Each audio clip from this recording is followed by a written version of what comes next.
Welcome to The Plain Truth. I'm your host, Plain, and each week we try to explore some of the mysteries and anomalies in the financial underbelly of the world around us. Joining us this week is Jim Willie, who's quite well known for his discussions in the financial markets and such, and a couple of friends, Gigi and Oolong Rabbit. Jim, are you there? I'm here. Glad to be with you. Thank you much for coming. And Gigi and Oolong, are you there? I'm here. I'm here, Plain. Good morning. Well, let's get going for the ride. So, Jim, why don't we start out and say a little bit about you and your website? You've got a financial newsletter, and you've been around for quite a while, and a background in, I guess you would say, accounting and some of the numbers crunching in this dirty world we live in, right? My background is a PhD in statistics, not accounting. So my background includes professionally quality control, marketing research, and sales forecasting and analysis. It's a statistics degree, heavy in probability, modeling, a lot of computer usage, programming, stuff like that. But it served as an excellent background for doing this difficult five-dimensional marketing research regarding the bond market, the bank systems, currencies, gold, and a good deal more interlaced with some queer politics, the geopolitics. So my newsletter is 9.5 years old now. In April, it'll be 10 years. That's amazing, 10 years. It's called The Hat Trick Letter, and it's found on the website www.goldenjackass.com. I'm happy to get my word out. It's interesting that after about 3 or 4 years, I started to develop more contacts that turned out to be extremely valuable. People who said, "Hey, Jim, I do this. Let's start sharing information and opinions and whatever. And, I hear things, you hear things. Let's put our heads together." But then in the spring of 2008, I had a significant increase in my contact base. I call him the Voice. And he's an international gold trader with contacts and billionaires all around the world. And he's turned out to be a very valuable tip source. Not just tips, but here's what's going on the next couple of years. Here's what's happening right now. Here are some of the big players. Here's who's being pushed out. Here's the new guy. And they were involved in doing a lot of things in the last year, and many of them are not in the news. That's what's kind of funny. I find that the gold community, which is what I serve, this is a gold-based newsletter. It's about the death of the dollar and the return of the gold standard, simply put. But a lot of the gold community, I find, doesn't know much about what's going on in the gold industry. They know about mining, and they know about the mints and coins, and they know about the regulatory corruption with the Commodity Futures Trading Commission. They know a lot about the big banks and their net short position, but they don't know jack, S-H-I-T, about what's going on in the Eastern hemisphere for pursuing dollar alternatives. And that's where I think I shine. Russia and China are leading an effort. They're the new leaders of the BRICS nations, Brazil, Russia, India, China, South Africa. I asked once, why South Africa got put on the list of BRICS? And I got a simple answer. Well, because they have a lot of gold supply. All right, so that's what the BRICS are going to be all about. And the U.S. government can interfere with the G20 meetings. They've done 2 in a row now interfering, one in Ankara, Turkey, and one in Moscow, Russia. But the BRICS will continue. The BRICS will make their gold trade standard, and that will be the death blow of the dollar, and we will see the United States slide into the third world. I don't mince words. When the dollar dies, the dollar is rejected, the dollar must be devaluated. You're going to see tremendous inflation, shortage, and violence in the United States. And it's going to slide into the third world. It's already rather deindustrialized, if you'd noticed. So that's a little bit. The Hat Trick Letter has 2 parts. It's got a money war report. It's got a gold and currency report. They're very separate. The money war report is about big actions on central banks, phasing out of the dollar, petrodollar issues. The golden currency is about actual demand and actual supply. Sometimes I cover some things about the mining companies and the competing currency wars and just, nuts and bolts of central bank policy and what's being enacted, and China pursuing their yuan swap facilities, and just a lot of things. The hodgepodges in the golden currency report, the main major conflict at war is in the money war report. So that's background, Plain, and hope that satisfies. Well, I saw you had an interesting article out in the last day or so, and then you had one not more than a few days before that kind of get into the question of Saudi Arabia, some of their problems, whether they're leaning towards China, and I think you even mentioned maybe the quality of their oil is declining significantly. What are you hearing in terms of Saudi Arabia? Well, Saudi Arabia is in a bind. Their people really don't like the Islamic rules. It's basically an Islamic fascist state. I mean, we like to say that the United States has a lot of high quality partners and allies. We got a lot of junk allies. We got a lot of criminal allies. The Saudis are a bunch of, a couple hundred, 300, 600 princes and royal family members who basically steal the national wealth and billions of their nation and call it their own, and have yachts and have 100% silver Rolls-Royce Bentleys and have secret accounts in Switzerland, and basically rob their nation blind and throw pennies on the street for their pathetic people. And their people are suffering from a number of problems.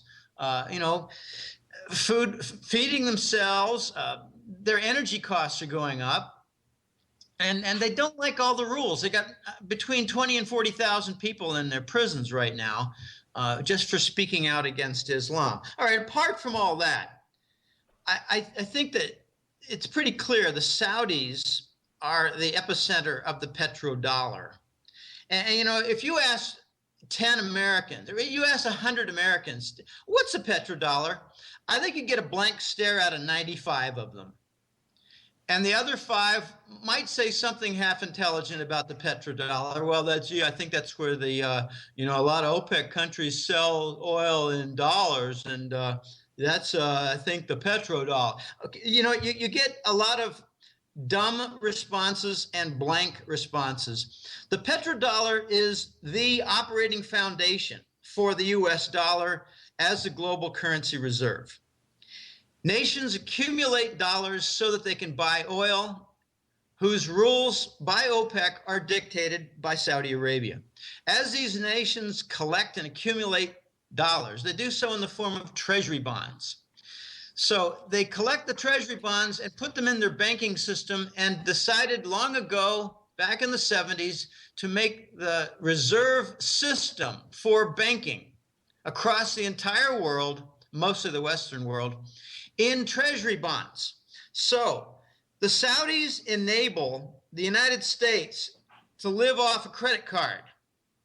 It was John Connolly 30 years ago who said, it's our reserve currency, but it's your problem. Meaning that the United States can build up debts and just shove it down the throats of the rest of the world and say, you must finance it with treasury bonds because it's in your banking system as its foundation and backbone. So trade has dictated reserves management in the banking system. The petrodollar is key to it. And I think that because it just can't survive. The U.S. finances are very weak. Our $1 trillion, I made a forecast in late 08, early 09 that we're going to have consecutive $1 trillion deficits. And that turned out to be the case. I got a string of very big forecasts. I got about 19 or 20 big correct forecasts since 05 and 06 and 07. I got 1 or 2 that are incorrect. So if the U.S. has deep financial debt problems, and relies on the Fed and its monetary inflation and that QE. I hate the name QE. It's hyper monetary inflation. That's what QE is. So if U.S. government has to rely on hyper monetary inflation and bond monetization, meaning print money, buy the U.S. Treasury bonds, print more money, buy more Treasury bonds. It's 40 billion or 80 billion a month. I think it's more like 200 billion a month if you count all the derivatives that they monetize, like interest rate swaps. So the petrodollar cannot survive with the U.S. Jim, a quick question with this, though. I mean, we know about the petrodollar, right? Perkins, in his book, Confessions of an Economic Hitman, I mean, he's in interviews talked about he was part of the deal that made the petrodollar set up. But I guess, isn't it being, or hasn't it been replaced in a sense with the tomahawk dollar standard? I mean, in other words, the U.S. controls the sea lanes with aircraft carriers and satellites and things like that. And that really, it's just pure force at this point, not as much oil, because the oil market is much, much more diversified now than it used to be, right? Yes, I wouldn't call it the Tomahawk standard. I would call it the SWIFT standard and the aircraft carrier standard. Well, that's what I meant. I said aircraft. I mean, it's really the aircraft carriers that have done the trick. Well, unfortunately, Russian missiles are so darn good these days, the standard looks like it's running into trouble.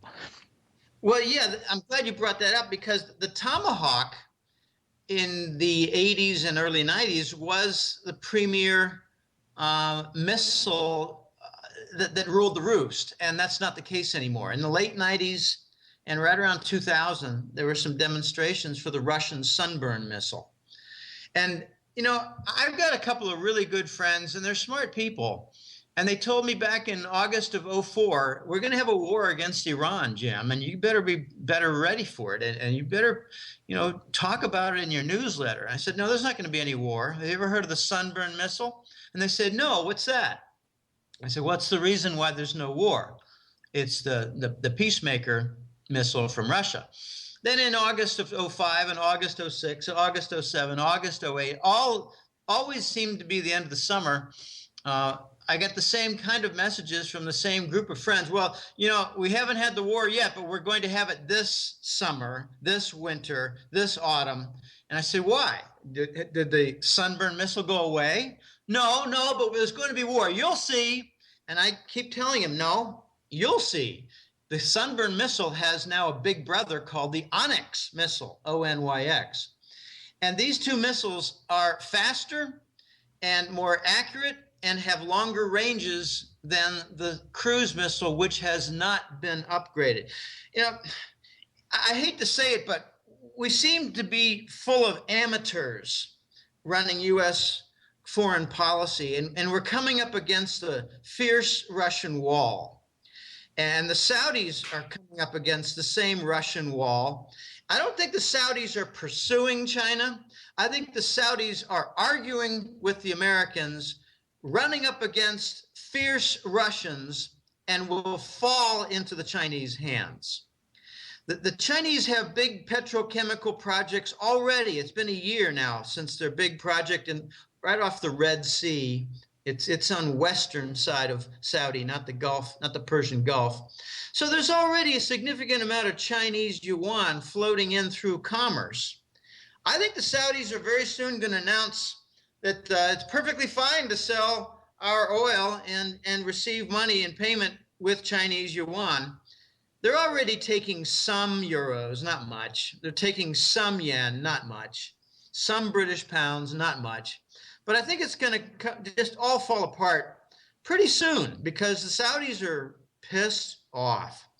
Now, if you're wondering, gee, who's responsible for what's going on in Syria? It's largely Saudi Arabia. If you follow up by wondering, who's responsible for the chemical weapons usage in Syria? The answer is Saudi Arabia, our allies. And where'd they get it from? From a British corporation. And what's reported on the news? Well, the Western-dominated news calls it the Syrian loyalists. Well, I think it would look bad if they told the truth and said that it was the Saudis. Well, I think we know that. I mean, at least listeners to the show are going to be pretty much well aware of that. I think the question is more, well, one obvious question is, have the Saudis lost their minds? The two factions or whatever, the Faisal and then the Bandar Bush faction, are who hate each other. I mean, you could argue that they're angering Russia, threatening the Sochi Olympics and so on, right? Then they're having a hissy fit with the U.S. And this whole war would be incredibly devastating to China if oil prices were to double, right? I mean, the whole thing is a total losing deal for China. So even though China wants to buy into Saudi Arabia, you have to think that, I mean, what do you think? Have the Saudis kind of lost their minds? I don't think they've lost their minds. I think they lost their control. I mean, some people would regard that as being the same thing. They're crazy. What are they doing? Well, they lost control. They're making bad decisions. I don't know if they're crazy. I think that, well, first of all, Abdullah, the king, is, gosh, he's 80 something. And there are reports that he never came out of a back surgery about 6 or 8 months ago. Well, apparently he came out of a coma. I'm not even sure Abdullah is Abdullah. I think it's possible that there might be a double involved, because I don't know anybody who comes out of a coma where a significant number of organs were dead. If you got liver that's not working, kidneys that's not working, and something else, brain functions are not working, you can be on automatic in a hospital, but I don't think you walk away and say, hey, look, I'm flexing my muscles, I'm kicking up my heels, and all's well. You know. Hey, Jim, it's just a coincidence, right?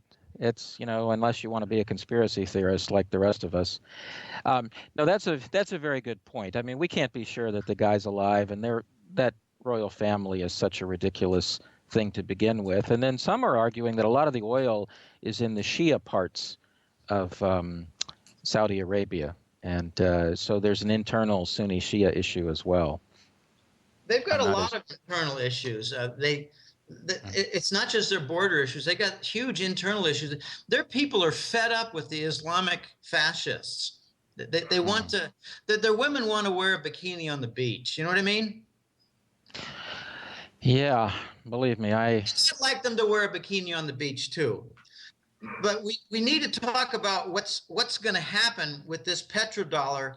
Yeah, exactly. The bigger issue is what's going on. In your writing, you've talked about kind of a gas standard or a Gazprom co-op maybe forming. What do you think? Well, I think to begin with, as preface, when I saw the Syria story, my suspicions went up, just like they did with Cyprus. One of the key players in Cyprus in the background was Gazprom Bank. Okay, when Syria erupted, I thought, well, gee, isn't that the port for some Iranian pipeline? So I guess maybe they want to interrupt that. I mean, that was my thought in the first 5 seconds. So there's pipeline politics. And, take a closer look at some of the pipeline battles that the United States has grappled with, and you'll see that U.S. is losing on all of them. A year ago, there was a big battle on Iran-Pakistan gas pipeline, and the U.S. tried to interrupt it, and it wasn't just bank interruptions. It was a lot of other strong-arm interruptions. If you help the Iranians, we will do this to you. I mean, this is how this gunboat diplomacy that you referred to as Tomahawk standard. I say the U.S. dollar has been defended by the military for the last 20 years. But I started looking closer at Syria and realized that Russia is the big beneficiary, because if the Iran pipeline, I call it the Shiite pipeline. I like to be funny. I like to be clever. But if you look at the parties that are involved in the Iran pipeline that would end up in Syria, it's the Shiite element of Iraq, and it's the Shiite element of Syria. And who would control it? It would be Gazprom and Russia. Where would the gas go from Syria port but Western Europe? Notice that England backed off in support militarily for the United States in actions against Syria. I think they got a phone call from the Kremlin and from the CEO of Gazprom saying, what the hell do you think you're doing? I mean, what are you going to heat your homes in England with? because we're going to cut off that 25 or 30% supply, overnight. Wake up. So the British backed off and the U.S. found itself isolated. One of my big forecasts for the last year or two has been that the U.S. is going to be isolated all across the board. Now, back to Saudi. Saudi is in control of OPEC, clearly. I mean, the OPEC leader is, I think his name is Nabal or something like that, but he speaks for OPEC. I think it's going to be phased out. OPEC is going to be phased out as being on the margin because the pipelines are mostly gas. They're organized by Gazprom, and even the Israelis have a contract for their Tamar floating platform in the Mediterranean to go into the Gazprom supply network. Even Israel will be supplying Western Europe. As Western Europe becomes more dependent on the Gazprom gas, they're going to start looking east and not west. They'll turn their back on the U.S. and they'll start not taking orders, but they'll start cooperating more with meetings and, summit meetings on commerce and rail delivery and, liquefied natural gas and commodity supply with Russia. They already do to a great extent with Russia. But I think the Nat Gas Co-op, which has got Qatar, Iran, Israel, and Russia, and Turkmenistan, a very big gas producer, Turkmenistan, old Soviet republic. These nations form the core of the Nat Gas Co-op. And what I say is it's going to form a ring of gas pipelines that serve as a noose around the petrodollar and render obsolete OPEC. And then comes the big problems for the U.S. economy and U.S. Treasury bonds as the petrodollar slides into obsolescence and a new chapter is born. And energy payments are not going to be made, oil or gas, largely in dollars. When that happens, Plain, it's just so simple in the logic. If the nations of the world are not going to pay for energy in U.S. dollars, the vehicle being treasury bonds or treasury bills, they're not going to need it for their banking systems. Their reserves management is going to diversify out of the treasury bonds. And what you're going to see is QE is not going to be $80 billion a month or $40 billion a month. I always like to double it because, I like to introduce reality. They're not going to just be 40 billion a month. It's going to be, 3, 4, 5 times that because the world's going to ask to redeem their toilet paper. I mean, the treasury bonds. Jim? Yes. It's Gigi in Chicago. So I have a question for you. I've been reading your letters for years, and I totally appreciate what you're saying, that we're looking at really at an eyes wide shut phenomenon. The movie, I think, was spectacular. My question is really for those of us who are sitting back here with our families, the bridge of when this crashes, how prices are established for metals and bartering, and how we go about that. Does that make sense? In our everyday lives, we're looking at, I'm assuming, a hyperinflationary, depressionary experience coming. Well, I think we've got a somewhat inflationary, mild inflationary depression right now. I mean, right. I laugh when I hear that we got 1.5%, 2% growth. Subtract 5. Subtract 5 from the GDP economic growth that we hear about from the U.S. government, because that's what they lie by on the CPI and their deflators. So we've got a depression now, and we've got some pretty chronic, strong inflation between, I don't know exactly, 6 and 10% year after year for probably 7 straight years. When the petrodollar problems erupt, when the petrodollar is phased out, we're going to go into a new level of crisis in the U.S. economy where we don't see 6 and 7% price inflation. We're going to see a sudden jump of 15 to 20%. I'm talking about prices not quite across the board, but on a macro asset class.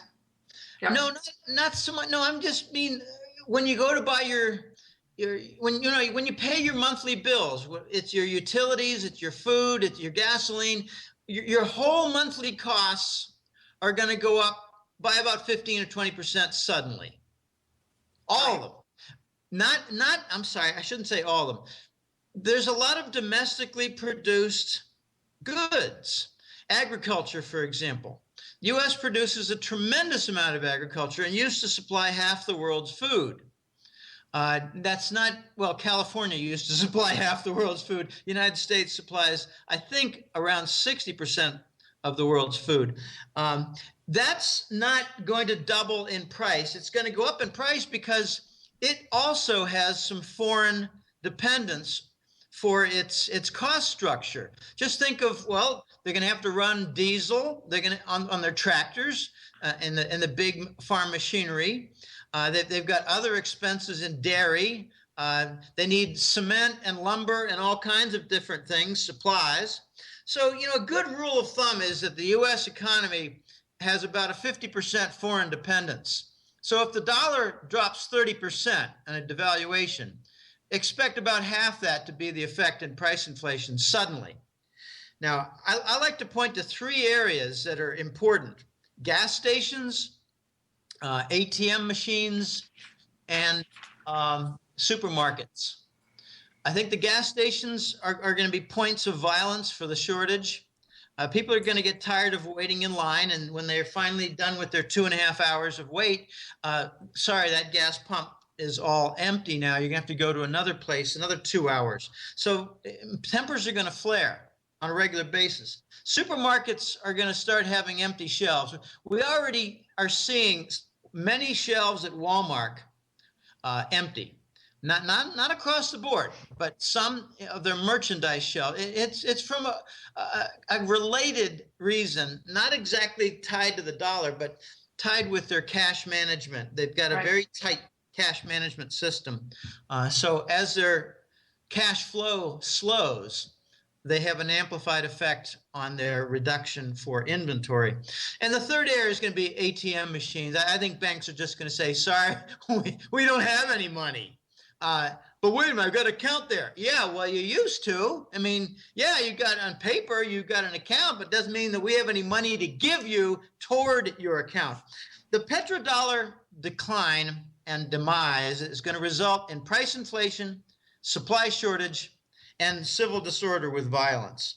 So, Jim, do you have a timeline here? Because it keeps getting pushed out. I mean, you know, this has been going on since 2000, 2005, 2008. And now it's 2013, and we're hearing from everybody in the marketplace, look to 2014, 15 now for this to really come to a head. Well, I think it's starting to come to a head right now. The events in Egypt and Syria could not be more significant. The U.S. puppet was thrown out. I'm surprised that he wasn't killed in Egypt. Right. And the U.S. did a fast retreat, and now its military is not respected worldwide because of Syria. So, you know, I don't have a timetable. When I started this newsletter in 2004, I thought by 2010 that the dollar would be pretty much dead and buried, and we'd be on some kind of a gold standard or something quasi-gold standard. Right. But, you know, I got to give these bankers, these Nazis, I don't like calling them too big to fail banks. I like to call them Nazi banks. Because if you look back into the 40s, you'll see that they gave significant loans to Nazi Germany. If you look back and examine some of the behavior of the Swiss central banks and the BIS, Bank for International Settlements, you'll see that there was a lot of cooperation among, like, even Bank of England with some of the Nazis as they were pillaging the Czech central bank and taking everything. So these guys are Nazis. Bush's father, for instance, not Papa Bush, but Prescott Bush, he's responsible for an attempted coup d'etat of the Nazis over Franklin Roosevelt. And, you know, we need to wake up to who these people are in the U.S. New York banks. Couldn't agree more. Pardon me? Hey, Jim, I have a question for you. Would you say that perhaps the only way we're going to get out of this is to hyperinflate away the debt? No, we're not going to get out of this. We're not going to be able to hyperinflate the debt out because the debt's going to be rejected. It's going to be defaulted, and the dollar's going to be rejected. That's what I meant to say. I got word 2 weeks ago, a very surprising message from The Voice, who has some significant Chinese and Hong Kong clients.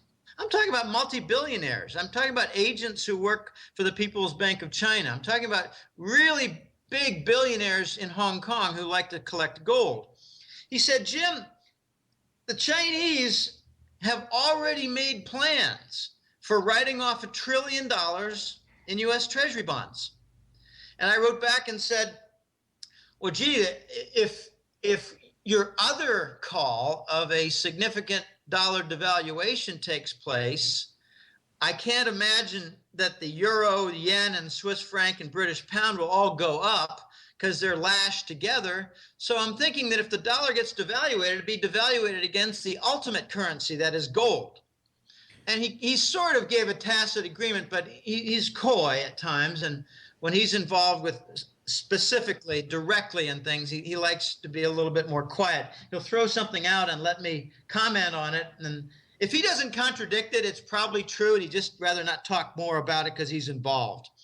But the dollar is going to be devaluated. It's going to have a very hard fall.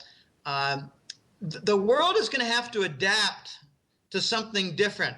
There's going to be a race, a big contest race to dump the treasury bonds. The U.S. is not going to get the privilege of the past. All these past cycles, throw them out. None of them.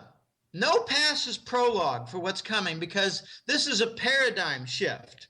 The U.S. is not going to have a chance to inflate its debt away and say, well, you know, we're going to have to deal with 10% inflation a year for the next 5 years. We don't have any significant growth. We don't even have an economic recovery. We don't have a housing recovery. We have insolvent banks that are toppling right now from interest rate derivatives. JP Morgan just sold its entire tower and plaza property to a Chinese property conglomerate. I think they got a margin call. Now the Chinese own the biggest gold vault in the world, located underground at the JP Morgan Plaza called One Chase Plaza. We're not going to get a chance to inflate our way out. We're going to default. And then we're not going to have an opportunity to cover our debt because no one will lend money to a defaulted nation unless, of course, they got a bunch of Tomahawk cruise missiles pointing at them. And the Russians are going to step in and say, we will neutralize that. I guess I'm just trying to make a comparison to the Weimar Republic, where they were under crushing war reparations, and they basically just ran the printing presses nonstop and hyperinflated everything away. I guess I don't understand why the United States couldn't do that. It would seem to me that that would be, you know, a couple of years of extreme pain followed by some type of recovery. Well, Plain, you used the word would. I don't know why the U.S. wouldn't do that.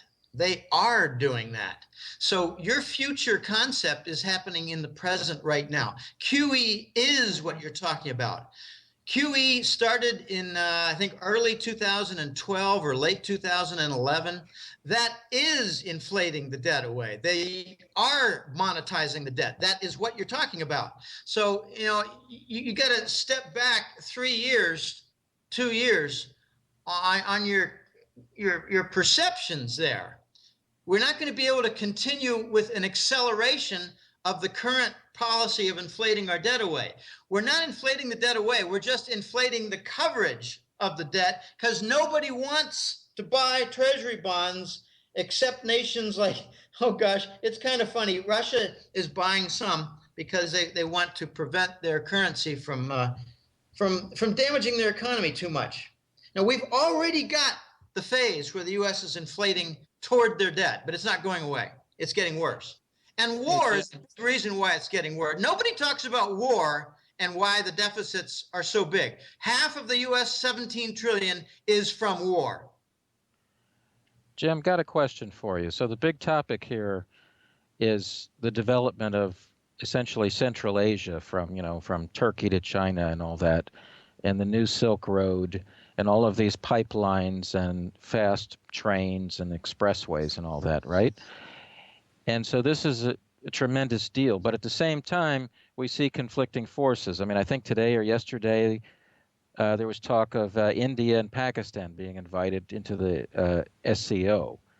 But at the same time, we see all these questionable terrorist-type events in these countries, right?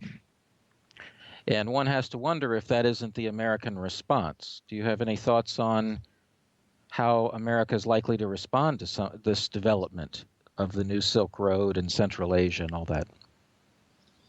Well, I'm sure that Al-Qaeda will show up and bomb. They already did.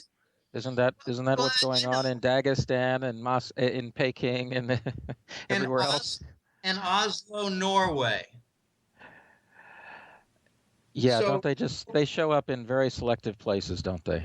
Well, they show up wherever the Americans need help in changing others' foreign policy. Now, the headquarters of Al-Qaeda is Langley, Virginia. All right, I'd like to make a comment. You talk about linking, a trade zone from Turkey to China. I think it's bigger than that. It's from England and Western Europe through Turkey to China. It's the Eurasian trade zone. It's all of Europe plus Asia, the Eurasian trade zone. What you referred to was an Asian trade zone. This is going to be Eurasian. And to give you an idea of some of the backbone for it, there are numerous rail lines. They're called heavy rail because they don't carry passengers. They carry loaded cars with coal, loaded cars with cement, gravel, whatever, copper bars. There are many, many rail lines that start somewhere in Russia and end up in Germany. Well, gee, there's your hint that Germany sees its future on the east side, the eastern hemisphere of the world, not so much with the United States anymore. The ties with the United States have been financial and economic. Lately, they've been more financial and less economic because the emerging market nations they're just making their presence known with manufacturing plants and accumulating reserves and wealth and these emerging market nations, they don't want to throw their money and their surplus into treasury bonds and have it devaluated. So they're pursuing something very different along with Russia and China. It's the G20, the SCO, you talk about the Shanghai Co-op Organization. I don't play because they're the ones making big decisions. They're the ones making the plans for gold trade settlement. They're the ones that are inviting Iran to participate with the energy flow. They're the ones who are inviting Turkey to supply gold as intermediary to counterparties who wish to have, on a net basis, gold trade settlement. So a lot is going on with the Eurasian trade zone, and the U.S. is at a very high acute risk of not participating in the biggest trade zone in the world. Okay, a key question then that some people are asking that you hear, and that is, are the powers that be in the U.S. really trying to retrench, kind of consolidate their power back in the U.S.? Any thoughts on that? I don't have too many thoughts. I think they're in a state of desperation. Well, they got a lot of money invested around the world. They can sell shares. They can. They've got a lot of technology hidden away in the black budgets in the military. They're 20, 30 years ahead of what we get to see. So I realize that. They've also got a good deal of people on the ground disrupting foreign economies. Their foreign policy pretty much is now involved in securing supply. And war is a big part of that. War supplied the U.S. with Iraqi oil. And, Americans don't know anything about what's going on with U.S. military policy and agency policy, the security agency policy. But Iraq, because of the war in Iraq, we forced the abrogation of Iraqi Russian contracts and Iraqi Chinese contracts. And we took all of the oil supply. All right, so there's a motive with Iraq with oil. It's pretty plain. We've got a lot of other policy. We do various things in Egypt. We do things in Pakistan. We've got a foreign policy in Pakistan run by drones with men sitting in San Diego and Tampa, Florida, who are killing civilians. That's part of our foreign policy now. It's wonderful. It's just wonderful. It's spreading democracy. 2 years ago, you take a closer look at some of the foreign policy. We didn't like how Norway refused to help the British banks when they were in their time of need. The Norwegians own I don't know, $800 billion pension fund. It's largely a North Sea oil surplus fund. And they didn't want to pitch it into London. Next thing you know, we had an Al-Qaeda event in Oslo with, once again, a lone crazy gunman. How many lone gunmen do you need to see before you conclude they're not alone? It's not possible. You're correct. Well, they're spaced by time, Gigi. That's the funny part. You talk to intelligent American folks and they say, yeah, but that was 8 months ago. Well, yeah, it's the same coordinating team. You could make an argument that John Lennon is part of the victim list. You can make a long list. I was 11 years old, 12 years old, 11 years old when Kennedy was shot. And I thought, lone gunman? I don't think so. I'm only 11. I don't think so, Daddy. That doesn't make any sense. And then they killed Ruby. I'm sorry, Ruby killed Oswald. And I thought, oh, okay, that's like a bad movie, Daddy. The guy So he was a double. killed.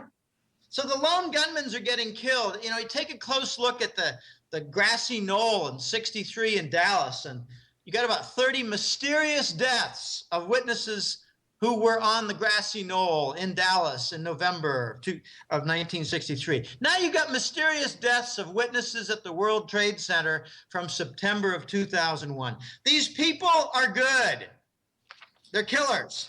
Jim, some people might argue that the people at the top of the pyramid don't give a crap about the West anyhow, when they're actually imploding it by design. Whereas maybe, say, some people lower down the tier want to hold on to the reins for a bit longer. What do you think about that theory? I think it makes total sense. I learned about 3 years ago that in order to put on I don't like, NWO. I don't like getting specific like that. I just call it a global fascist state. In order to impose the global fascist state, you need to knock off the bastion, the leader of freedom. You need to knock off the bastion, the cradle of capitalism. Russia? No, it's the United States. Just kidding. Sorry, I was joking. Yeah, I know. Back in 1985, the U.S. had a lot of respect globally. As a friend of mine said, you could put a British flag on the back of a camel crossing a Saudi Arabian, pathway, and nobody would touch it. Now they urinate on it. So times have changed. I think I call them the castle dwellers. I try not to mention their names, but David Rockefeller is one of them. David Rockefeller is a 95-year-old, 94-year-old Satanist, and they have their plans.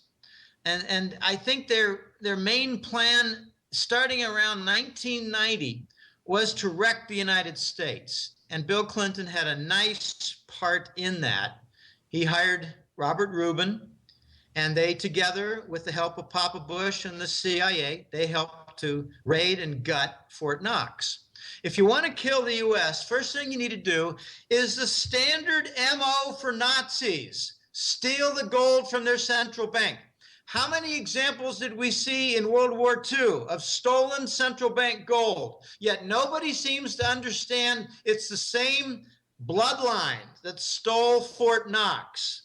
So they stole Fort Knox, got rid of the basis for the dollar, and then, gosh, let's outsource industry.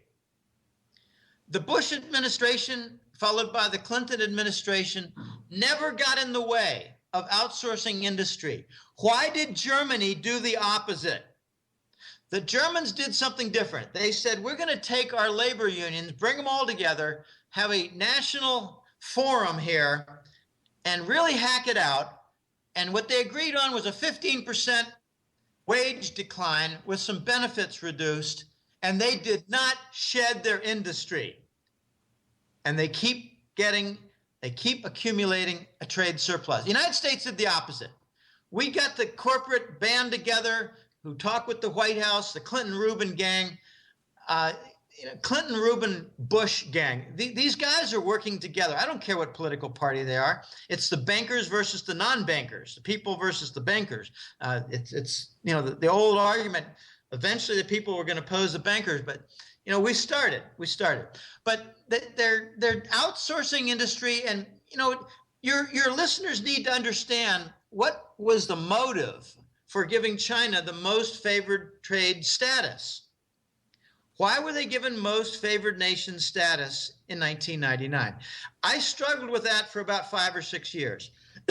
I had a hard time just accepting, low-cost solution. When I looked at the low-cost solution, my immediate second thought was, yeah, but where's the legitimate income going to come from in the United States economy? And I heard, you've got the rising assets from the stock market and the housing industry. And I said, well, that's bubble dependence. That goes away in 4 or 5 years. So I concluded that around 2007, 2008, when the housing market declined, the banks would be ruined, and the U.S. would enter a depression and not get out of it, even with 0%. And so far, that's turned out to be correct. But let me answer my own question. Why were the Chinese given by the U.S. government leadership? Why were the Chinese given most favored nation status with a promise of tens of billions of dollars in foreign direct investment to build manufacturing plants and industries all across China to capture it and exploit its cheaper labor? Why? Because China lent Wall Street a lot of gold to keep this thing going even more. They bought a few more years of time, promised the Chinese that in 05 or 06 that they would give back the leased gold. Instead, they said F you to the Chinese, and the cooperative agreement that we had with China turned into a trade war around 2006 or 7. Precisely when the gold was due. They call it Mao Zedong era gold. And there was some silver in there too. So the U.S. made itself an enemy, and I think that something much, much bigger is going on than just the U.S. being clamped down and smothered. I mean, if you look at the Fed policy, and this is not recognized by even 3% or 5% of economists. QE, the bond monetization, kills capital. So when they say they're going to keep the bond monetization going and the lax monetary policy going until there's a U.S. economic recovery, what they're saying instead is we're going to keep the QE monetary policy where we're monetizing bonds until the default of government debt from economic collapse takes place, because it's killing capital. And how is it killing capital? I mean, this is so basic to economists, but they're basic harlots working for Wall Street banks and the government. Is it possible, Jim, that Pardon me? Is it possible, Jim, that the Fed could need a bailout? Is that at all a possibility? Would that even be part of the process? No, nothing's going to bail it out. They're bailing it out now, and it's not working. Both you guys seem to be saying or hoping that something's going to come to the rescue of the United States. And I'm saying, just curious if no, that's part of what's in the unwinding of the QE that's coming up. No, You're saying it's not going to happen. The Fed is that rescue team now, and it's failing. Right. So the Fed is an agent to destroy the United States, not to wreck it, not to rescue it. QE wrecks capital. It kills capital because the natural response to such rampant inflation is to hedge against it with hard assets, which means the cost structure goes up, profit margins decrease, and capital is turned off, retired, liquidated, sold, and killed. The Fed is not rescuing anything. This leads to, and it begs the question about your discussion of a gold standard. I mean, is it possible that these people behind the Fed have tremendous sums of gold in vaults in Switzerland or whatever, and they're expecting a currency collapse, and they'll be there waiting for the new one? I think that's part of it, but anyone who believes that the same I call them Anglo bankers. That includes New York. New York and London bankers, I call the Anglo bankers. People who assume that the Anglos are going to be in charge of the next chapter, I think are fools. No, I didn't say that. I'm in I know. Asia, and I don't take that view. But I'm just saying, from their narrow perspective, um, they don't care about the citizens in the U.S., right? So that's not the issue. The issue is how long can they maintain the game, and they know it's a limited lifespan, right? So, but they do have whatever the amounts are. You talked about the Nazi bankers earlier and how they plunder gold, like maybe Libya's gold, right? Exactly. Well, those are the guys we're talking about, right? Yeah, but I think they want to retire. I think that they've got their resorts in Switzerland. They've got their locations in Haifa, Israel. They've got their getaway in Paraguay. I heard 6 months ago that the number of airlifts going from the United States to Paraguay increased tenfold in the last year. They're already making their getaway. I think what they're doing is they got a sandbag plan for the United States to destroy the capitalism, to destroy its liberties. So there's no more beacon of freedom. There's no more cradle of capitalism. And then this global fascist state can attempt to take over, where these Anglo elites are going to be retired with their children, and they're going to have their big bank accounts in gold. Now, Jim Sinclair pointed out at a Toronto conference, it was March in 2009. I know that because I had a friend who was there. And he came back and said, Sinclair just made an announcement. He was nervous when he said it, and he let it be known that he was uneasy talking about it, and he had delayed in discussing it.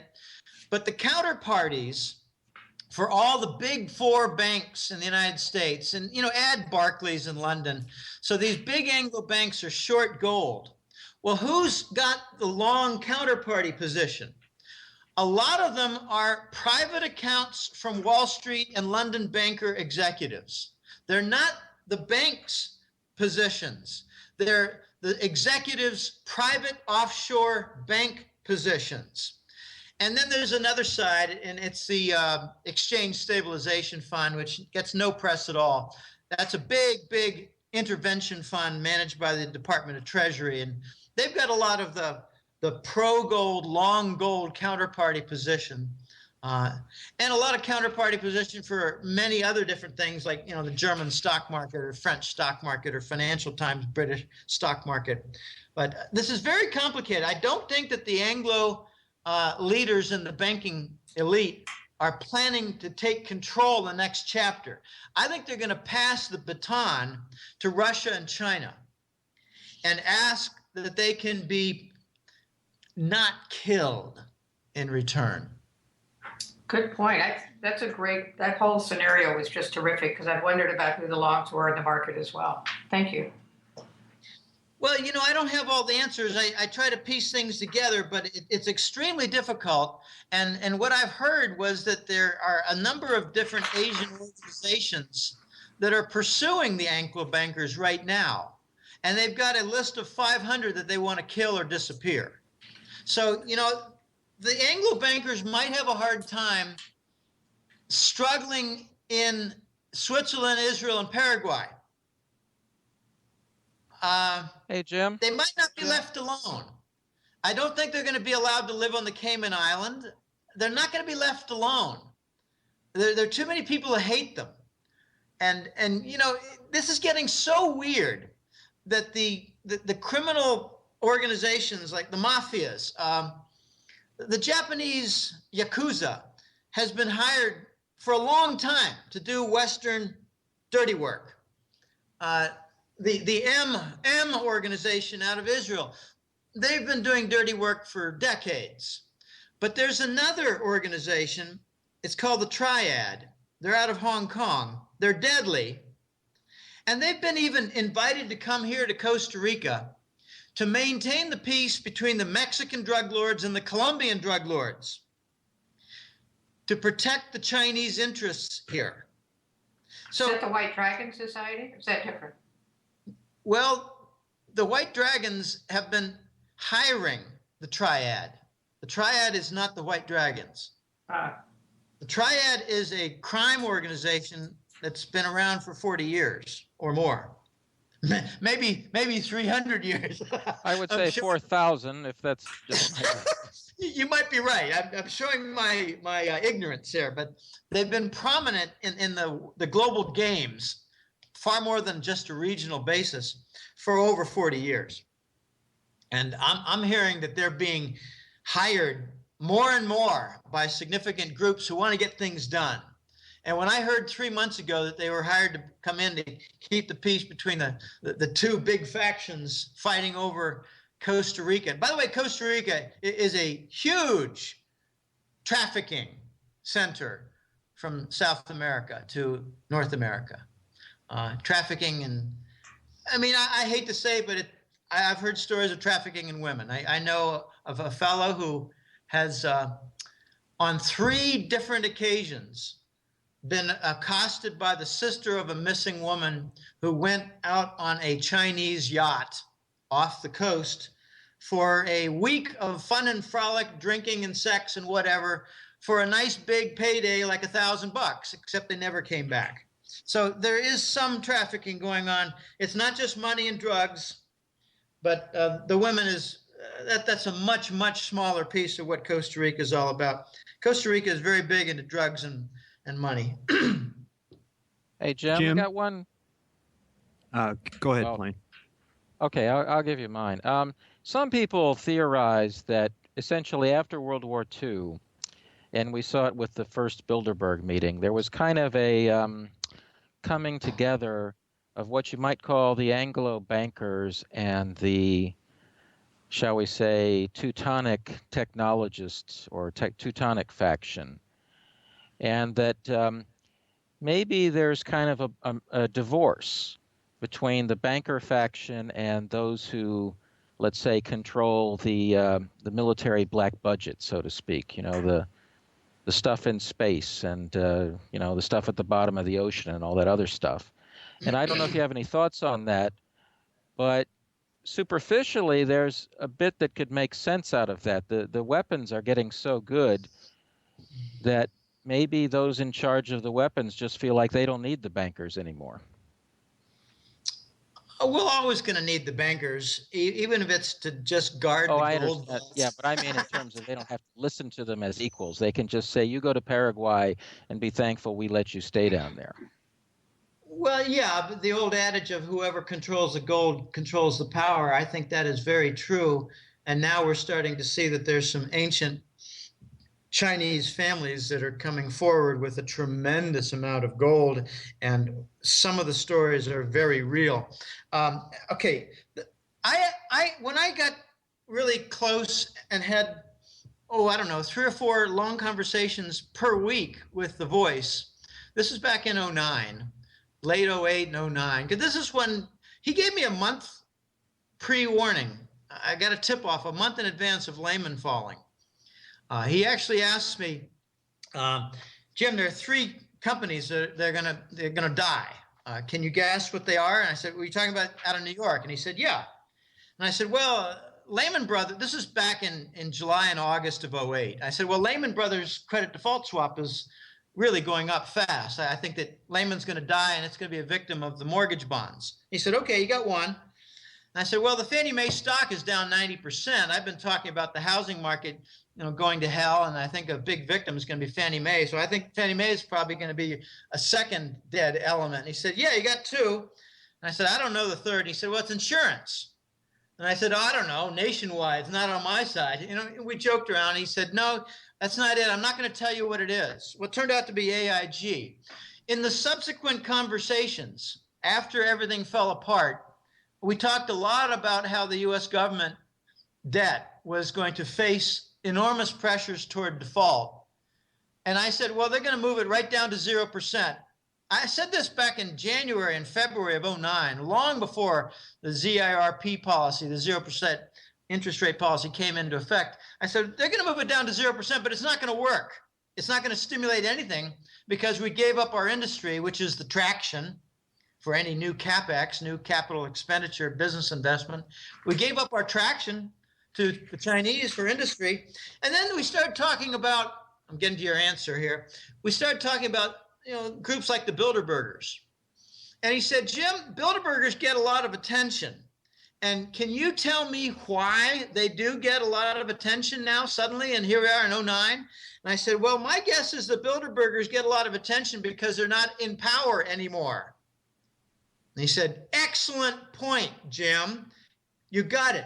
They're in the news because they can't stop from being in the news anymore since they don't have the power anymore. And their meetings, like in Vancouver, are being crashed by moles who seek information. And I said, well, okay, if the Bilderbergers are not the powerful entity, who is? And he said a number of important groups. A year later, he outlined them. He said there are three important groups among the bankers. You could call them bankers, but they're really more like super elite. And I said, the castle dweller. He said, yeah, you can call them castle dweller. That's fine. The super elite come from three groups. I try to avoid the J word. I'm not talking about Jerusalem, but it's related. But there's a type of banker from a certain ethnic group, and they have dietary desires that avoid pork. Okay, that is one group. There's a second group of bankers that are the Satanists. And I don't use this word lightly.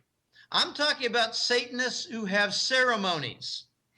And the Bushes are in this group. I'm talking about satanic ceremonies and child sacrifices. Take a close look at Sandy Hook. And I will not say one more word about Sandy Hook. The third group of sick bankers in the super elite is the narco barons. And that includes Bush, whose personal wealth, along with his son, is something on the order of $3 to $4 trillion. He's not on the Forbes list because he's told Forbes, don't put me on the list. No one wants to have, none of these guys want to have questions of Bush when he's going to the supermarket or whatever. Gee, I heard you have $3 trillion. Where'd you get all that money? Well, the answer is $1.03 from Afghan heroin goes to the Bush family.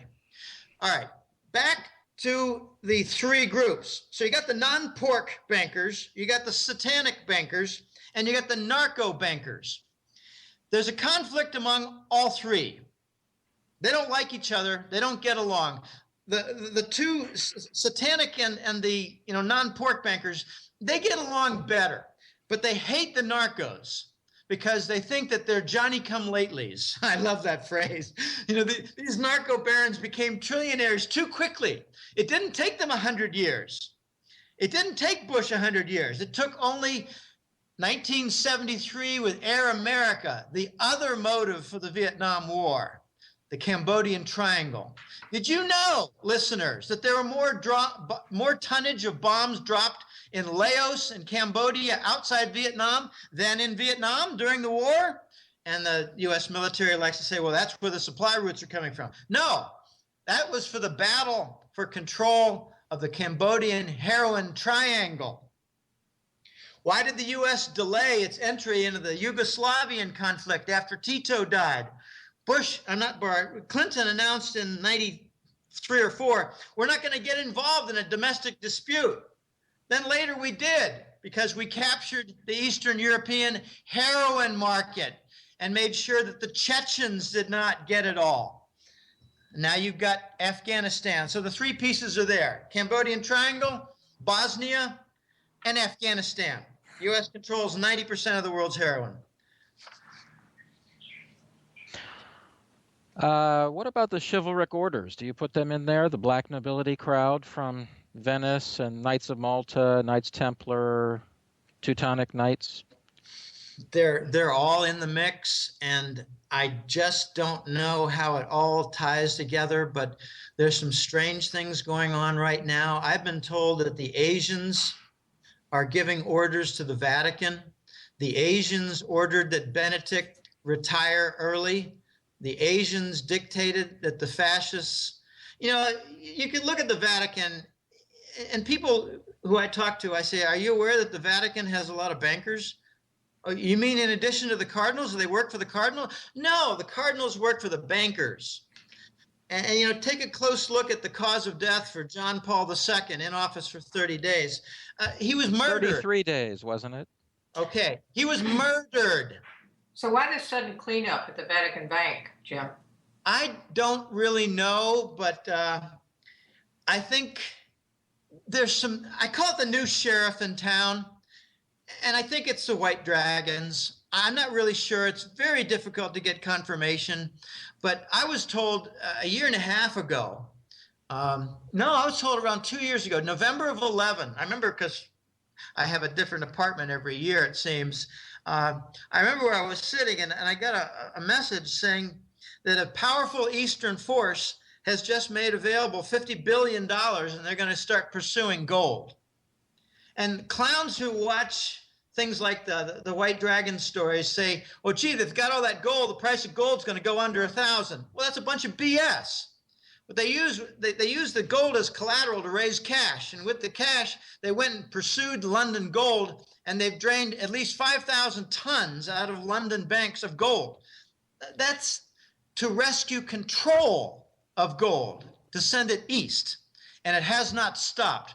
I've got, very specific word that from April 1st to July 1st, they had 5,000 metric tons shipped out of London, gone eastward, mostly to Hong Kong and Beijing. And I just got word 2 weeks ago that it never stopped.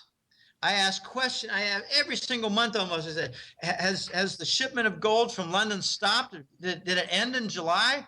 I got no answer. And finally, I got about 3 weeks ago, I got an answer. I go, oh boy, oh boy, oh boy.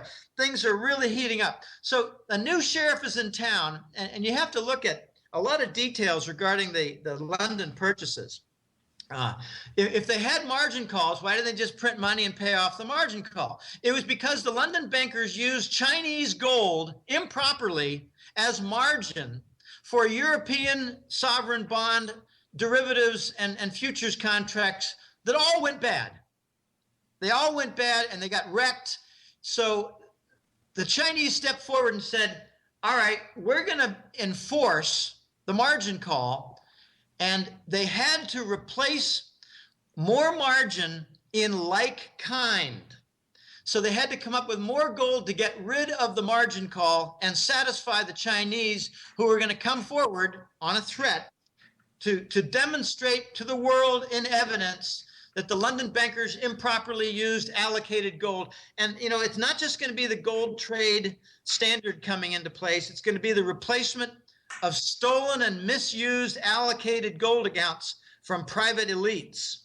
And, just take a look at Central Europe. It's mostly Switzerland, but there's been a lot of pilfered gold in Swiss private bullion banks. Just think of, Mr. and Mrs. Dusseldorf, and they've got $150 million, and $100 million is sitting in gold bullion. Well, sorry, Mr. and Mrs. Dusseldorf, you don't have that gold anymore because your criminal bankers that you had been trusting for 70 years in your family sold your gold and replaced them with paper certificates. They're going to have to replace that. And we're not talking about a few tons. We're talking about at least 20,000 tons of improperly used allocated gold, maybe over 40,000 tons of improperly used gold. And some of this improperly used gold was in London.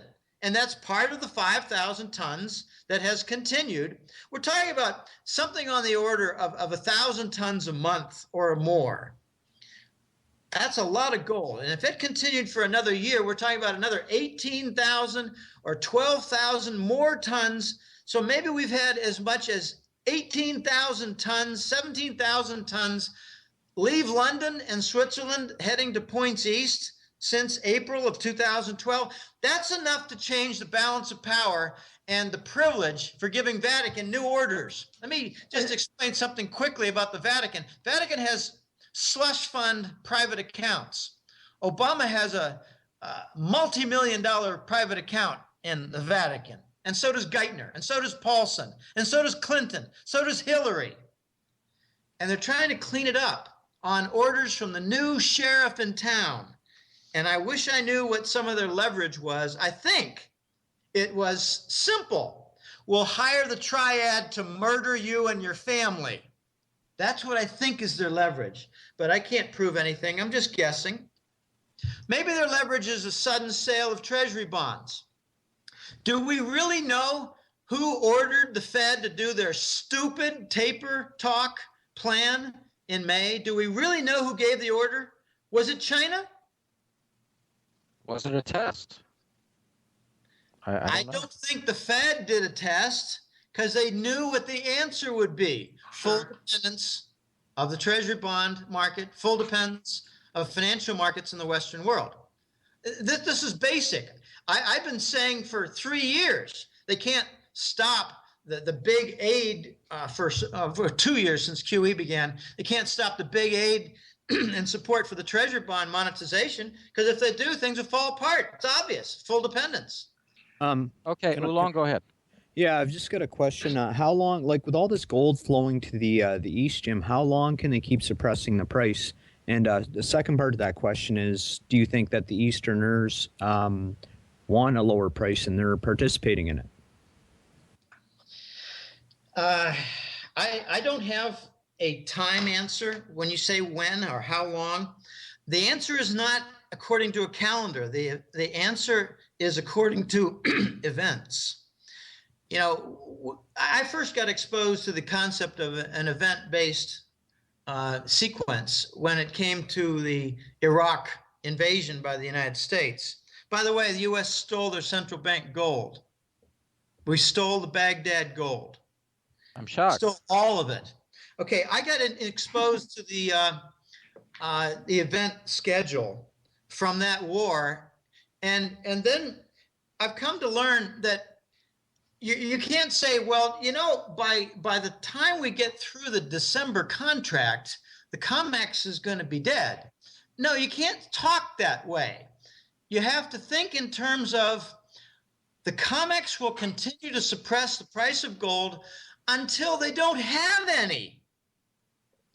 So what's the pace of the decline of the COMEX gold? Take a look at the chart and you can see that they're on pace for being out of gold in January. Is that why JP Morgan sold to the Chinese their vault and their whole office complex? Are they getting out of town? Okay, you could say, well, gee, you know, we've already gotten a formal statement that GATA reported on, a formal statement that COMEX let it be known that their data is not reliable. So do we even know how much COMEX gold is in their inventory? And, you know, I don't distinguish between the JP Morgan inventory and the COMEX inventory because JP Morgan is the operating arm of the U.S. Federal Reserve. So I don't know when they're going to run out of gold. I do know that they're raiding the hell out of the GLD, the SPDR Gold Trust, recasting its gold and sending it to Hong Kong. There's some story that it's coming back west, but that's a bunch of BS. It might be going from China back west to India and no further to supply its jewelry market. You know, I think, you know, if I had to be pinned down, what month are we going to say the COMEX is not suppressing price anymore? My answer is simple. I don't know. I don't have a month. I have to look at when are they going to be out of gold? And it looks like they don't have very many more months left. And it looks like the GLD fund is rapidly declining. It's under 1,000 tons right now. I think it was as high as 1,400 or 1,500 tons several months ago. So it's on pace for running out. But I think the GLD gold is going to satisfy Chinese interests, and the JP Morgan gold is going to satisfy the contracts. But take a look at just May, June, July, and August.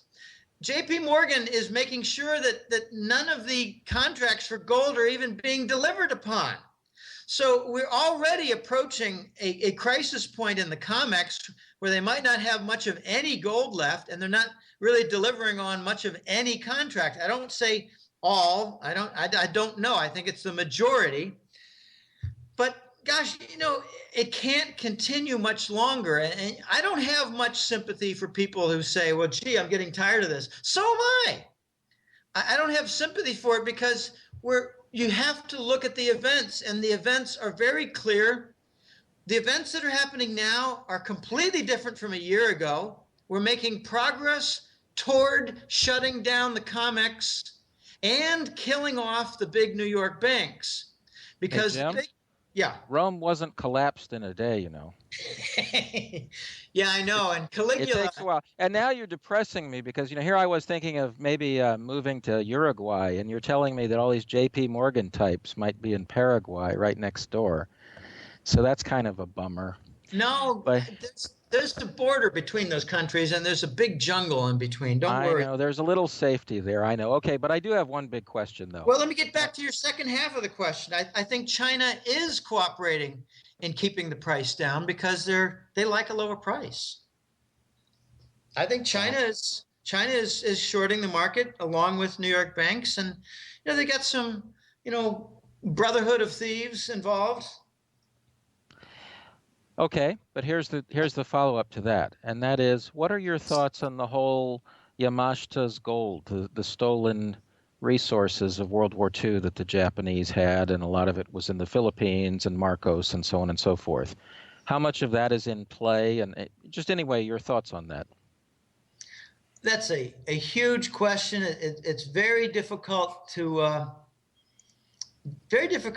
nail down. I'm trying to open up a file. I'm going to search on the word. M-Fund is all of the corruption in Japan after World War II has the stolen loot as being a key element in it. Yeah, well, this has got many different sides. I actually have 3 different sources that have nothing to do with each other, all independent of each other, who confirm that the White Dragons have $100 trillion in gold bars. It's roughly, I don't have exact figures. It's 10 to 20 times what Fort Knox held. It's an enormous supply of gold. Apparently, some people were murdered in order to reveal where in the Philippines it was located. A lot of people were murdered when it was hidden, so that when the big hillside vaults were created, all the people who built it were murdered. The Yakuza had a hand in some of that. I don't have a lot of firm answers, but I've been amazed that 3 different people have told me that it's real, and it was dug up in the Philippines, and it came from centuries upon centuries of Chinese wealthy family accumulation.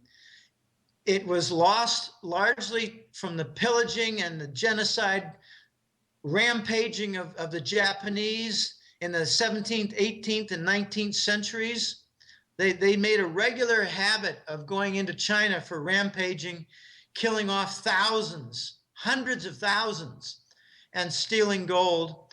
I mean, the Japanese are like, the best friends in MO to the Nazis. I don't have a lot of information on the Yamashita. I call it Yamashita. I'm probably not pronouncing it correctly, but I don't care about stuff like that. They did make it available, and it did work to change the geopolitical balance of power.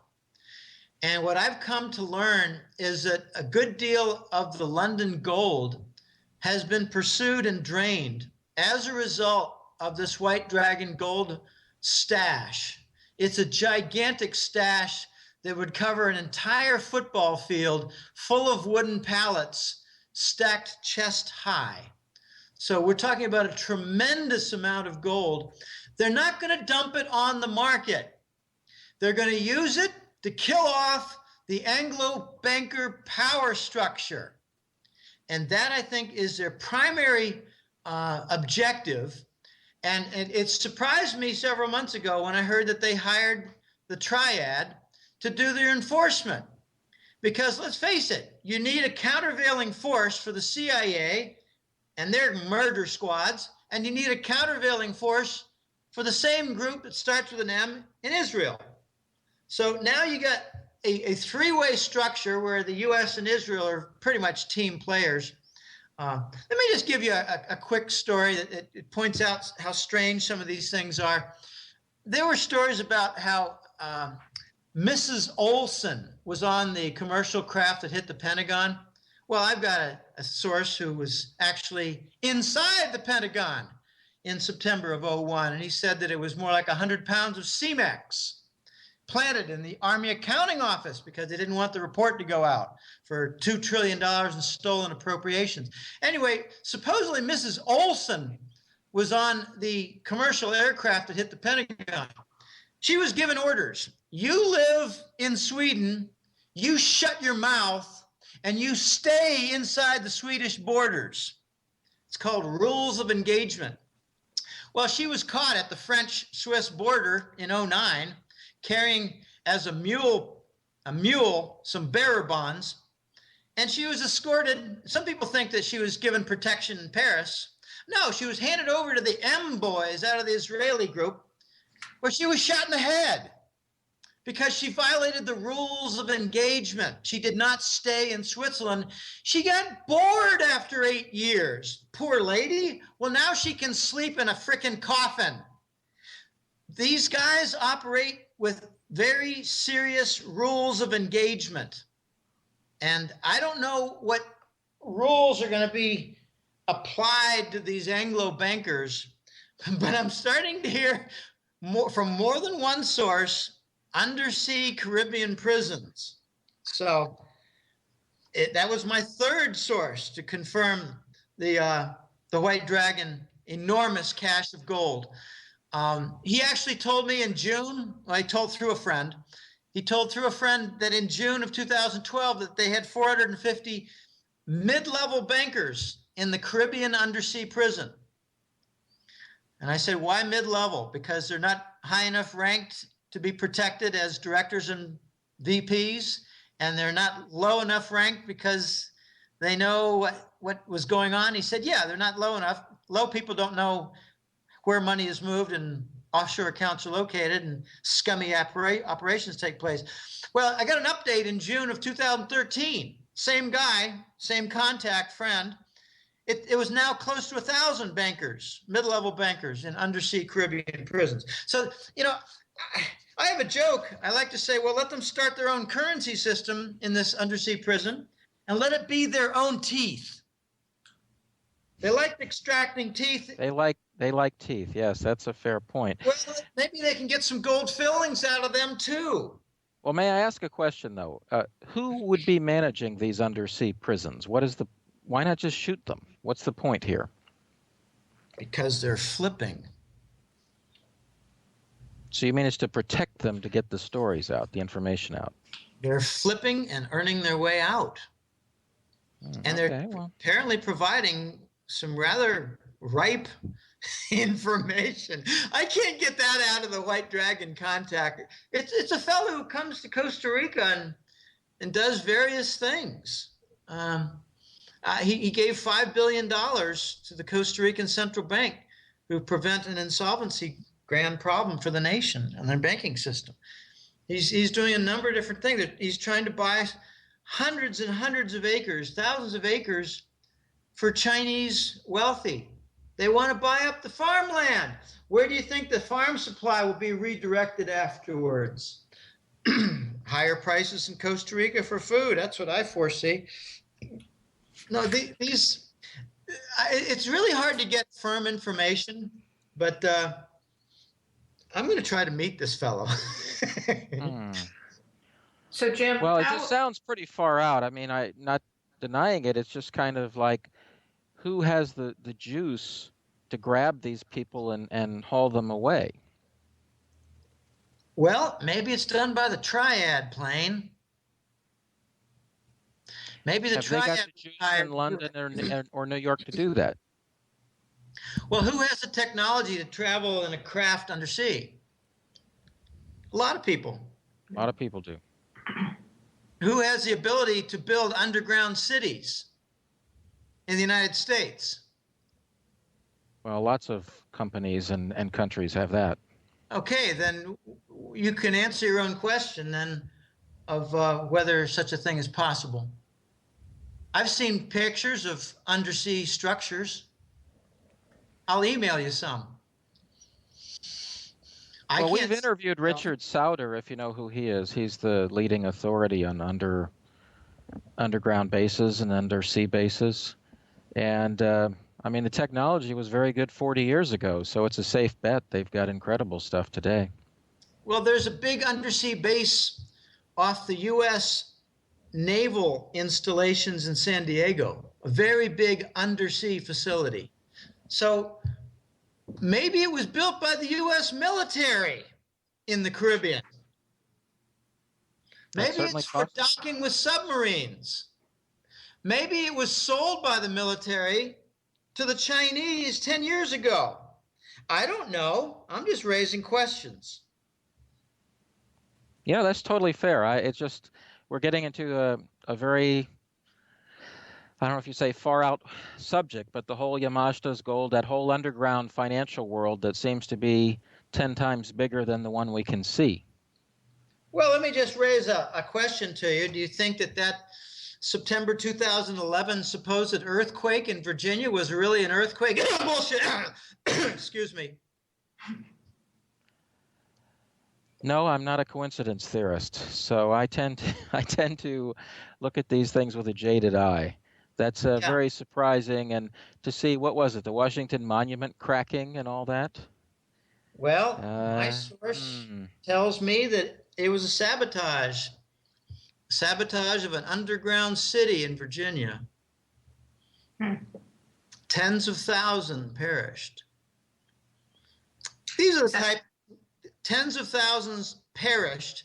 These are not the types that live next door to you and have a wife and family and a little dog and a white picket fence.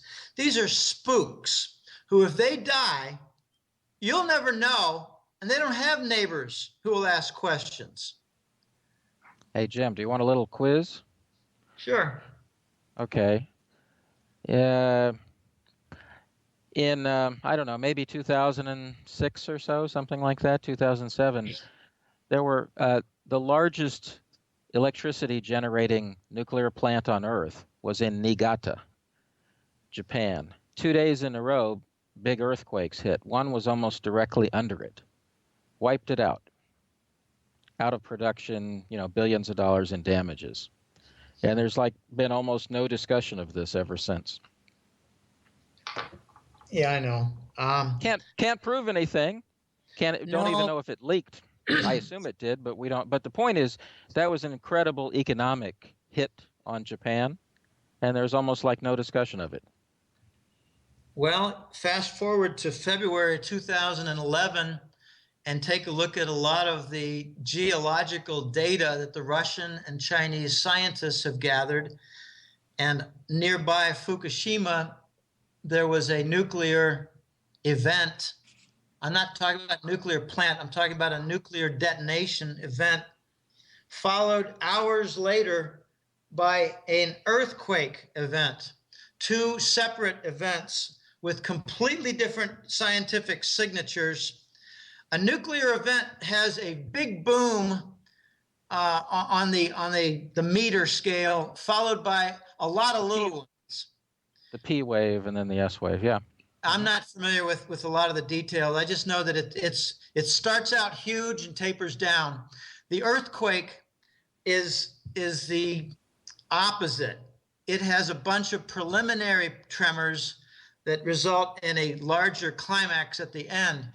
What the Chinese and Russian scientists noticed was that under Japan and northern Japan, there was first an event with a big boom followed by a tapering, followed by 3 days later or hours later, I don't know exactly how much time separation, but a different event that had a buildup like an earthquake. So it looks like it was a 1-2 punch.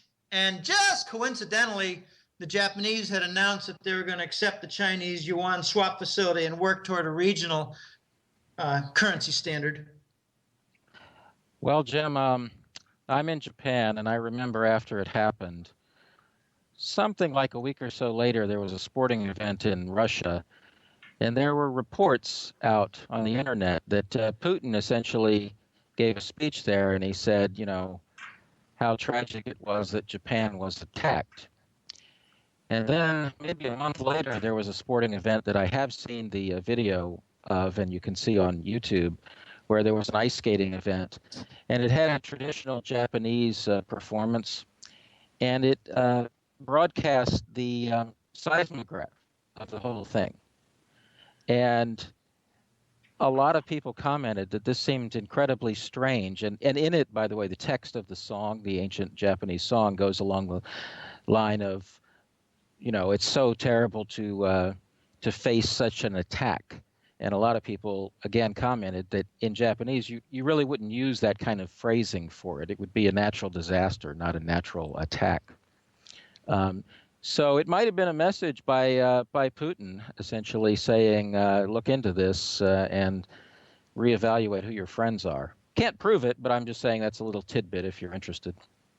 Oh, I don't lay any blame on the Kremlin for the Japanese nuclear plant events. Yeah. Well, it's certainly a big deal, but a lot of that Yamashita's gold, or Operation Lily is the other word used for it. A lot of that money, I'm sure, is all over, buried in the mountains of Japan or the, you know, bottom of Tokyo Bay or God knows where.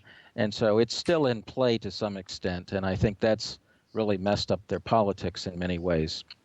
I would love to know what portion of the Yamashita gold was stored in the Philippines and what is outside. I would love to know. I'm going to try to find that out. But I tell you that those three sources that I have on the White Dragon gold hoard, they're very tight-lipped. They tell things when they want to. They don't tell things when they're asked. That's not the way it works with them. So, you know, I kind of knock on their door and say, anything you're at liberty to tell me? And then sometimes they throw me a few crumbs at my feet. But I'm grateful. Well, it's hard to approach some of these people, you know, as you said. They say what they want to say. But anyway, the issue of Asia is a huge one. There's no question. It's the economic development. If you travel around, a lot of Americans don't do this anymore, but if you travel around Asia, you just see tremendous economic progress everywhere. Yeah, they believe in capitalism. The United States and the West believes in socialism. Capitalism builds capital, builds wealth, starts jobs. Socialism kills wealth, kills capital, and forces unemployment. So we've come full circle. The joke several years ago used to be that the Russians and Chinese are very much devoted to capitalism, which the United States has given up on. We don't even know what capitalism is here. In fact, we got some stupid clowns who believe that the Federal Reserve is printing capital. Well, come on. The U.S. doesn't have anything resembling free market capitalism. I mean, everything is a cartel, rigged systems, really. Well, I realize that. I know, but what I'm referring to is a level of ignorance that's astounding, where they believe that the Federal Reserve, by printing money, is printing capital. We don't even know what capital is anymore in the United States. Economists have very little concept of capital. They're very good at telling you the effect on the economy for more handouts. Hey, Jim, have you ever watched the guy Mark Dice on YouTube with his videos going to people? Like, he would go to them with an ounce of gold, you know, a coin, and say, if you can guess the price within $100, you get it free. Anyway, he would ask for other things, most ridiculous things, but people don't know how many states there are. They don't know who the president is. The list goes on and on of how dumb the public can be. My favorite is that the capital of Germany is France. That was on a Jay Leno show. It's the same theme. Where's Vietnam? I don't know. It's somewhere in Africa, I think. Oh, he would do this with starting wars, like, now that we're involved in this war against Iran, should we attack China because China's next to Iran, right? And people say, absolutely, we should, you know, right? And China's a Muslim country too, so they're both bad Muslims, right? You know, one of the funniest, along the same lines, was a guy on a California boardwalk. might have been Long Beach, I don't know. But he was going from one person to another to get them to sign a petition to eliminate the Bill of Rights. And that might have been Mark Dice, because he liked to go to the beaches in Southern California. That's an example. Go ahead. Well, that's a perfect example. Get rid of the Bill of Rights. One of them, I think maybe did one that we should get rid of elections until President Obama dies, that kind of thing, right? Yeah, well, I paid attention to the preamble before they signed. He would say, well, the Bill of Rights has been around for like 240 years, 230 years. It's getting a little antiquated, and we really need to update it. So would you like to sign a petition to get rid of it? And a dozen people did. And then finally some guy who looked about 60 said, no, why would I want to get rid of the rights? And then the interviewer said, well, congratulations. You're the first person today to realize this is not a good thing. We live in a land of idiots. Well, that's the story. So in other words, it's not just that capitalism's falling apart. It's that common sense or education or things like that have kind of fallen apart. Well, if people want to learn how to become wealthy, what they probably do is sign up for not Section 8. There's a type of housing that's government dependent. If you want to become a millionaire, start a business where the government's your main customer for housing. I mean, it's just incredible. We've lost our concept of capitalism, and our economists have no idea anymore on how to explain what's going on with the economy and the requirements for recovery. They don't know that a recovery comes from more capital formation.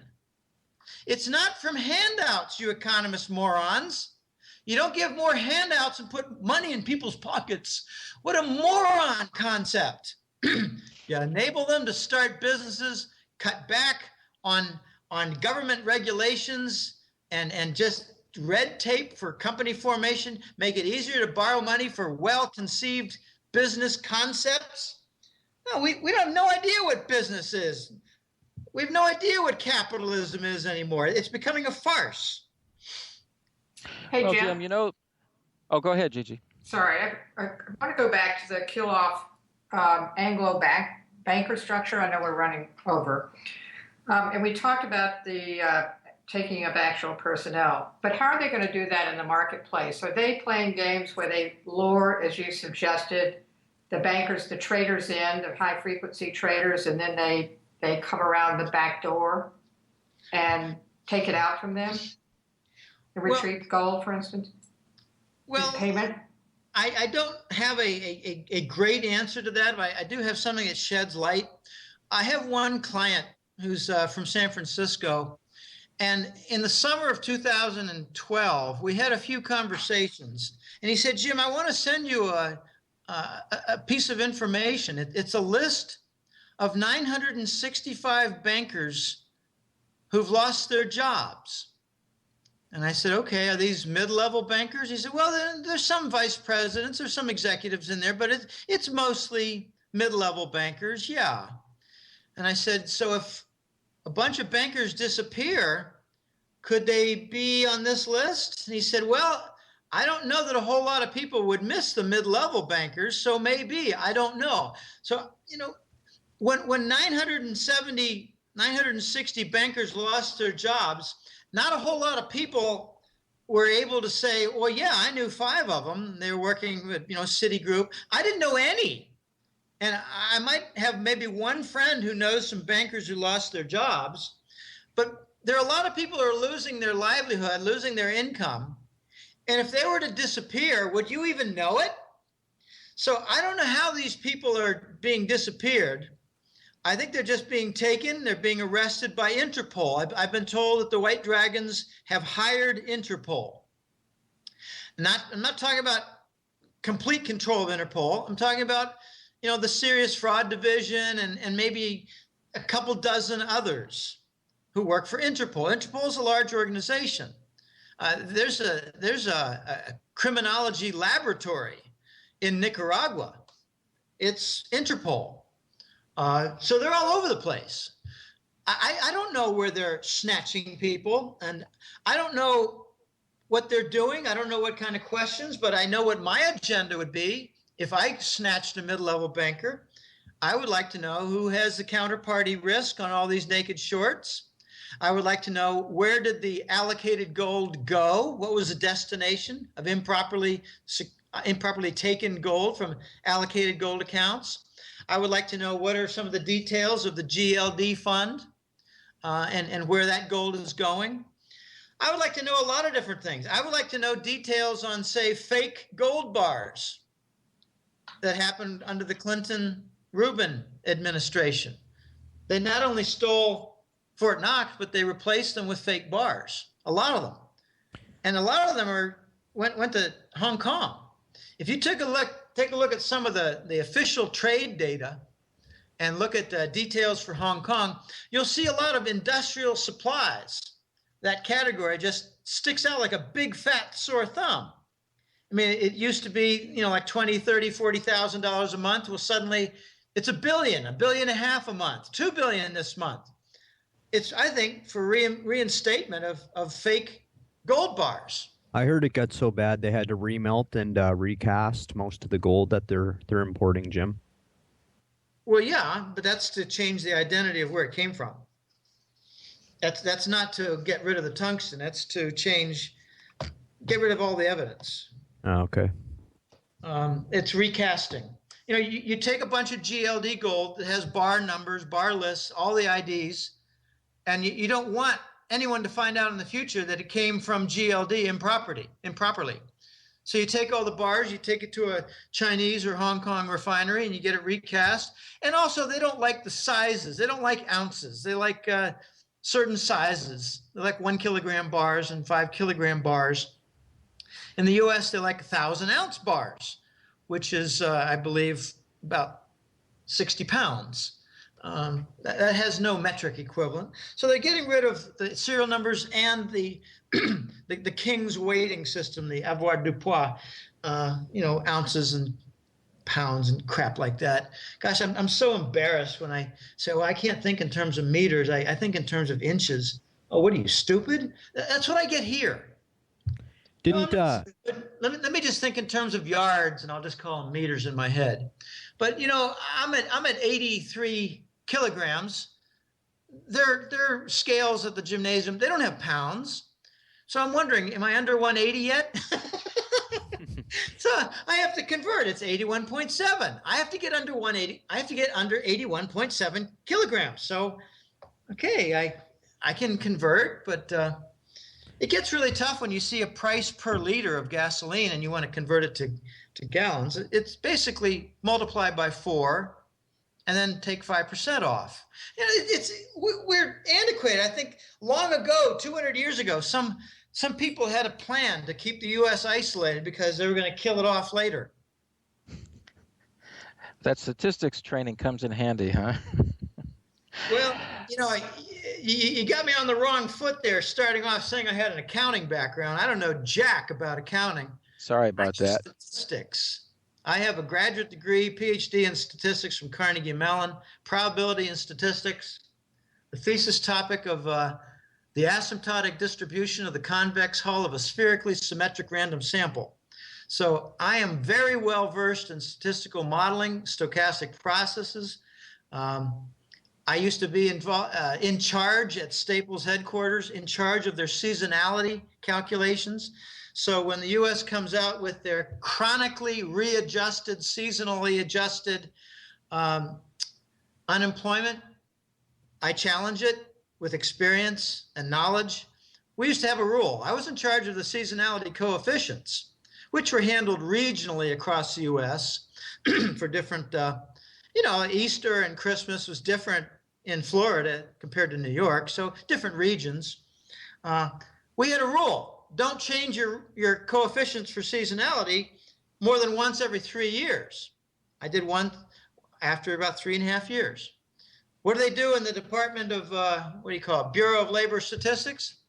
Every month, every 2 months, to handle extraordinary events like hurricanes, Hurricane Katrina. No, we handled Hurricane Katrina at Staples. It was called a singular event. And it was a singular event overlaid upon the standard seasonality, which does not change much. So It's how they alter and deceive on price inflation and job creation with crap in there, Hey, Jim, constantly adjusted. can we get to Crap. one last topic? I know we're running a little late here. Here's one question so many people have is, and you're talking about this gold standard. What can people do? What would you suggest for people, particularly for Americans, but I think it's likely to be true for Canadians and many other places as well? Where is your gold safe, or how do you get it from this pre-crisis state to the post-crisis state, or what are your thoughts on that? I asked some of the smartest and most experienced people that I know the same question. And the answer I get more often than not is Hong Kong. And I also hear Singapore. I never hear London. I never hear Switzerland. I never hear United States. And they don't have any vaults in Latin America. So I used to hear that Dubai was good, but you know, Dubai it's got its problems. The Persian Gulf is not a stable place. I have a general theory that if a certain nation has no respect for the U.S. criminality from the government or the bankers, then that's the best place to put your gold, and that's Hong Kong. Hong Kong was a big victim of the salted tungsten gold bars. Hong Kong is the window to the west for China, not just Shanghai, but Hong Kong. I laugh when people say, "Oh gosh, Hong Kong, it's now communist." What are you, a moron? So I asked some smart buddies who've been over there, what's the legal status? And they said, well, it was a new treaty, a new, what do you call it, commission. They gave it another 50 years. So the British gave them 100, Chinese gave them 50. They didn't change anything. It's their laboratory for learning. So morons can think of Hong Kong as being communist because I think morons remain morons even after subjected to new information. Well, I was there a couple weeks ago, and I think Hong Kong is a good bet for a lot of things. I do think the mainland Chinese influence is getting stronger and stronger, and so you do hear a lot of complaints about the decline in the rule of law. For example, a friend there has a wife in government, and that's a common complaint. But still, you know, the world's not a perfect place, and I think that's a very reasonable bet. And then a lot of people are also into Singapore, and I don't know enough about that to really comment. Well, I got only one complaint about Hong Kong, and that's that they got a Hong Kong dollar that's pegged to the US dollar. It's right around 7.76. And when I have 2 or 3 really smart contacts who I pepper with questions every several months. They don't like questions every week, but once in a while they come up and say, hey, what's going on? And we talk, and I say, I got a few questions if you don't mind. And I asked one, this was back in 2011 when quantitative easing looked like it was going to be obvious, bond monetization, hyper monetary inflation. I said, look, if Hong Kong is pegged to the dollar and we start, and that's why I asked, why then? I said, if we start this bond monetization, which is Weimar and hyper monetary inflation, these nations that are pegged are going to have problems. They're going to see things like their stock market go way too high or their property market go out of whack. Is Hong Kong planning to get off the dollar peg? And he said, yes, but they've decided not yet. They have a plan, but they decided not to implement it yet. They're all ready, but they decided not right now. Okay, well, there's part of your answer to my big question. I think the Hong Kong folks are, I mean, I got a friend who went there. He went to Thailand, then he went to Hong Kong, and I said, which did you like better? And he said, well, they're different worlds. Thailand is crazy. Thailand, Bangkok is huge, but so is So is Hong Kong. Hong Kong's 9 million. I think Bangkok is something like 10 million. But, you get the crazy bars with the girly boys who have male genitalia, but you don't see any of that in Hong Kong. They're very businesslike. So they're very competent, businesslike, and professional in Hong Kong, and they value their integrity. They value your word as passing on recommendation for their integrity. I keep hearing that from one person after another regarding Hong Kong. I got some misgivings about Singapore. I'd rather not get into all that, but just basically, without getting into the controversial stuff, Singapore does not have a bond depository agreement, which means their bullion gold vaults could get, the managers of the bullion gold vaults could get questions from their government officials on accounts, secrecy, and it would be violated. Singapore does not have that. There's a lot more secrecy and privacy in Hong Kong, from what I hear. And, it's got to be tested. I always think that if enough pressure is put to bear with a little bit of a bribe, anybody's going to talk, even if they have a lot of integrity. I mean, you threaten to kill some guy's little girl, and he's going to talk. Sure, but the value to China of Hong Kong is so immense that it's not something they're not going to change policies lightly. Let's just put it that way. Oh, I agree. I agree completely. I don't ever say never. I don't believe in absolutes. Well, hey, look, you're down in Costa Rica. Look at Panama. I mean, that's totally changed in the last 20 years, right? I mean, I don't think you can, as an American, you can't even get a bank account there, really. I heard that you could until right at the end of 2010. Oh, there are a lot of Americans who live in Panama, and many of them have bank accounts. And now I believe an American who pursues residence can get, yes, he can get a bank account. Yeah, of course. That's if you have, a residence. Right. Okay. Well, that's a fine point, but it's an important point. There are a lot of weird things going on in Panama right now. They're building and setting up a private stage 3 gold depository. Not for the government, not for the Panama government. It's for Europeans who no longer trust Switzerland. Big things are going on in the world. Hey, look, I'm going to have to cut this off. We're at the 2-hour mark here. Yeah, we've been appreciating your time so much. So, Jim, let's let you get a break, and we thank you again. And what can I say? We appreciate it, and we'll have it up soon. So for us here at the Plain Truth, thanks, Jim. We appreciate it. My pleasure. Take care, everyone. Bye-bye.